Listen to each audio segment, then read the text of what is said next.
When I think about why the work I'm doing as a regent is important, where I want to focus is in the university setting and making sure that we're doing the right things for our students, whether that's free speech, academic freedom, intellectual diversity, the cost of college.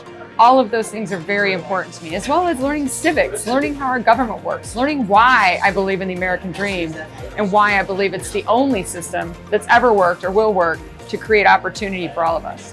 It's very important to have ACTA's resources and the work they're doing behind me and helping me to accomplish what I want to accomplish as a regent. And I think ACTA fits that role perfectly. How diverse are we intellectually? What is our ratio of administrative to teaching positions? Why are we charging students so much, and what are we doing to hold those costs down?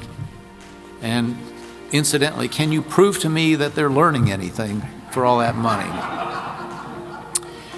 ACTA has been courageously posing these and other important questions now for better than 2 decades, and please press on. Signs of better days are visible. I appreciate the work that ACTA does each and every day to protect freedom on campuses. We have the best university system in the world, but it is threatened by the narrowing of thought on these campuses. But for ACTA, it would be far worse.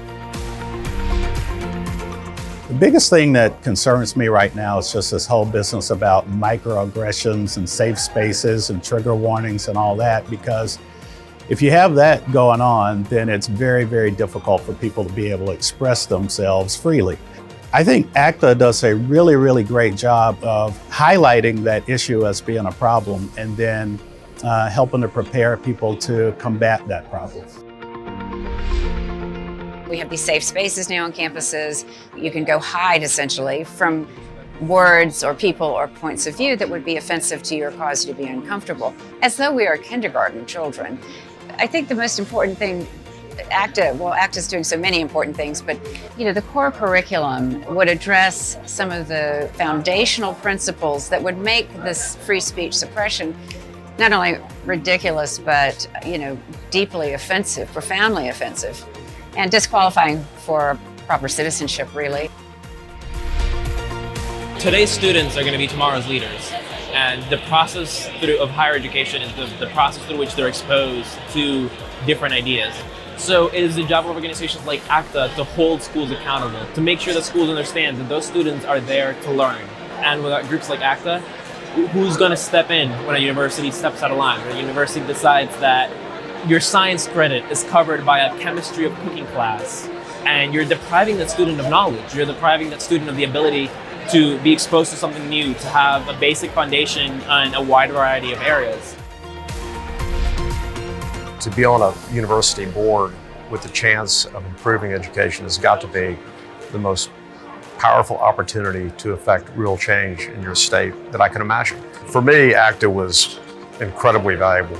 Independent, very focused on governance, on the fiduciary responsibilities, not just of the board, but of the individual regent, in my case, the individual regent's obligations and duties to do the right thing. ACTA encouraged us through their research, their studies, their experience to take our responsibility seriously. Whether it's how colleges spend money, whatwilltheylearn.com, the fight for intellectual diversity and academic freedom and free speech, all the things that I cared about were addressed with this amazing organization. So it was a great fit for me, and I consider ACTA my partner in being a regent and doing a great job and getting things that I care about done in my role as a regent.